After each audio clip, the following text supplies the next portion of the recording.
Welcome to daily Indo پاک. مائی نیم از مجاہد. کچھ دن پہلے یو ایس کے اسٹیٹ ڈپارٹمنٹ نے پاکستان کے F-16 کے لیے ایک ڈیل کی منظوری دی. اس ڈیل کے حوالے سے آپ کو کافی سارے نیوز ملیں گے، لیکن اس ڈیل کو ڈسکس کرنے سے پہلے ہم پاکستان کے F-16 کے ہسٹری کے بارے میں جاننے کی کوشش کرتے ہیں، اور ساتھ میں یہ بھی دیکھیں گے کہ انڈیا کا اس حوالے سے کیا ری ایکشن تھا. اگر آپ چینل پر نئے ہو تو پلیز چینل کو سبسکرائب کریں اور ویڈیو کو لائک کریں. دیکھیے، ورلڈ وار 2 کے درمیان امریکہ اور USSR کے درمیان کولڈ وار چل رہی تھی، اور یہ دونوں چاہتے تھے کہ ان کی آئیڈیالوجی پوری دنیا میں ہو. امریکہ اور USSR نے تو ڈائریکٹلی ایک دوسرے کے ساتھ کبھی جنگ نہیں لڑی، لیکن یہ ایک دوسرے کے ساتھ پراکسی کے تھرو لڑ رہے تھے. جب 1960 میں امریکہ نے ویتنام کو انویڈ کیا تو USSR نے ساؤتھ ویتنام کو سپورٹ کیا، جس سے امریکہ کو ایک خوفناک شکست ہوئی. اب جب 1979 میں USSR نے افغانستان کو انویڈ کیا تو اس وقت افغانستان میں حافظ اللہ امین کی حکومت تھی، جو USSR کو بالکل بھی پسند نہیں تھی، اور USSR چاہتی تھی کہ حافظ اللہ امین کو بابرک کرمال کے ساتھ ایکسچینج کیا جائے، کیونکہ USSR سمجھتی تھی کہ اگر وہ اس طرح کریں گے افغانستان میں جو کمیونسٹ ریولوشن ہے وہ کامیاب ہو جائے گی اور افغانستان ایک کمیونسٹ رجیم بن جائے گا. لیکن یہ امریکہ کے لیے بالکل بھی قابل قبول نہیں تھا، اور جیسا کہ ہم نے کہا کہ US اور USSR کے درمیان کولڈ وار چل رہی تھی، اور کولڈ وار میں ممالک یا تو USSR کے ساتھ ہوتے تھے یا پھر امریکہ کے ساتھ، اور ایسے میں پاکستان امریکہ کا الائے تھا. اس لیے امریکہ نے پاکستان کے ساتھ مل کر افغان مجاہدین کو ملٹری ایڈ دینا شروع کیا، جس کی وجہ سے افغان مجاہدین کے پاکستان کے ٹرائبل ایریا میں کافی سارے ٹریننگ کیمپس شامل ہوئے، جو یہاں سے ٹریننگ حاصل کر کے افغانستان میں حملے کیا کرتے تھے. لیکن ان سب کا پتہ USSR کو پہلے سے لگ چکا تھا، اور USSR کے فائٹر جیٹس پاکستان کے بارڈر کو کراس کر کے پاکستان کے ٹرائبل ایریا میں مجاہدین کے کیمپوں پر بامبنگ کرتا تھا. پاکستان اس وقت اتنا کیپیبل نہیں تھا کہ USSR کو کاؤنٹر کرتا، تو اس وجہ سے 1980 میں پاکستان نے امریکہ کو ریکویسٹ کی، جو کہ امریکہ نے 1981 میں پاکستان کے اس ریکویسٹ کو ایکسیپٹ کیا اور پاکستان کے لیے F-16 کی منظوری دی. According to national security website war on the rocks کے حساب سے پاکستان کے F-16 نے تقریباً 1986 سے 1990 تک تقریباً 10 جہاز گرائے، جن میں فائٹر جیٹس، ہیلی کاپٹر اور کارگو پلین شامل تھے. یہ ہیں امریکہ کے پریزیڈنٹ رونالڈ ریگن،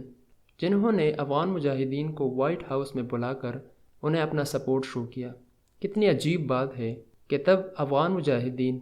امریکہ کے لیے ہیرو ہوا کرتے تھے، اور جب 1989 سے USSR افغانستان سے نکل گیا تو یہی مجاہدین امریکہ کے لیے اسلامسٹ اور ایکسٹریمسٹ تھے. جب USSR افغانستان میں بری طرح سے ناکام ہوا اور 1989 میں افغانستان سے پوری طرح سے نکل گیا، اور 1990 میں جیسا کہ آپ کو پتہ ہے کہ پاکستان نے اپنے نیوکلیئر پروگرام پر کافی تیزی سے کام شروع کیا تھا، تو امریکہ نے پاکستان نیوکلیئر پروگرام کے حوالے سے دھمکیاں دی، لیکن پاکستان نے اپنے نیوکلیئر پروگرام کو نہیں روکا، جس کی وجہ سے پاکستان نے 1988 میں امریکہ کو 28 F-16 کے لیے جو $658 ملین پے کیے تھے، امریکہ نے F-16 دینے سے انکار کر دیا، اور اس کے ساتھ ساتھ پاکستان پر سینکشن بھی لگوا دیے. پھر 9/11 کا واقعہ پیش آیا اور امریکہ نے وار آن ٹیرر کے نام سے ایک جنگ کا آغاز کیا، جس میں پاکستان نے امریکہ کا ساتھ دیا، اور پھر پاکستان کے لیے امریکہ نے تقریباً 18 F-16 بلاک 52 کی منظوری دی. تو یہ تھی کچھ کہانی پاکستان کے F-16 کے حوالے سے. اب اس ڈیل کے حوالے سے بات کرتے ہیں. امریکہ کے اسٹیٹ ڈپارٹمنٹ نے پاکستان کے F-16 کے لیے ایک سسٹیننس پروگرام کی منظوری دی، جس کی مالیت تقریباً $450 ملین ہے، اور اس ڈیل کا جو پرائم کنٹریکٹر ہے وہ ہے لاک ہیڈ مارٹن. پاکستان اپنے F-16 کو ماڈرنائز کرنے کے لیے امریکہ سے کافی دیر سے ریکویسٹ کر رہا تھا، لیکن امریکہ نے ہمیشہ سے پاکستان کے ان ریکویسٹ کو ریجیکٹ کیا. اب جب اس ڈیل کی منظوری بھی دی تو اس ڈیل میں پاکستان کے F-16 کے لیے کوئی نیو کیپیبلٹی یا ریڈار ماڈرنائزیشن یا کوئی نئی میونیشنز وغیرہ شامل نہیں ہے. بس اس سے پاکستان کے F-16 کا انجن کچھ امپروو ہو جائے گا، اس کے کچھ سافٹ ویئر امپروو ہو جائے گے اور کچھ ہارڈ ویئر امپروو ہو جائے گے. جب پینٹاگون یہ نیوز دے رہی تھی تو چونکہ پینٹاگون کو پہلے سے پتہ تھا کہ انڈیا اس ڈیل کے حوالے سے اپنا سیکیورٹی کنسرن شو کرے گا، پینٹاگون نے پہلے سے کہہ دیا کہ اس ڈیل میں ایسا کچھ بھی نہیں ہے جو پاکستان اور انڈیا کے درمیان ملٹری ڈیفرنس کو تبدیل کریں، اور یہ بھی واضح کر دیا کہ یہ ڈیل امریکہ کے فارن پالیسی کا حصہ ہے، جس سے پاکستان کے F-16 اس قابل ہو جائیں گے کہ پاکستان اس کو آنے والے وقت میں اپنے کاؤنٹر ٹیررزم میں اچھی طرح سے استعمال کر پائے گا۔ اب جہاں تک ملٹری بیلنس کی بات ہے تو امریکہ نے دونوں اطراف سے کافی فائدہ اٹھایا ہے۔ اگر امریکہ نے انڈیا پر چیک رکھنا ہو تو وہ پاکستان کے لیے ملٹری سیلز کی اپروول دیتا آیا ہے، جس سے پاکستان کی ملٹری کیپیبلٹی میں اضافہ ہوتا ہے، جس کی وجہ سے بھارت اپنا ڈیفنس بجٹ کو بڑھا دیتا ہے۔ اب چونکہ انڈیا رشیا کے پاس نہیں جا سکتا کیونکہ رشیا پر سینکشنز ہے، اور رشیا کے لیے پاسبل نہیں ہے کہ انڈیا کو وہ چیزیں ٹائم پر پہنچا سکے، تو اس لیے انڈیا کو اگر جانا ہے تو آبویسلی امریکہ کے پاس جائے گا، جس سے امریکہ کی ڈیفنس انڈسٹری کو بوم ملے گی، اور جیو پالیٹکس میں بھی امریکہ کو ایج حاصل ہوگا انڈیا اور پاکستان پر، اور ایزیلی وہ پاکستان اور انڈیا کو بلیک میل کر سکے گا۔ اب جہاں تک انڈیا کی سیکیورٹی کنسرنز کی بات ہے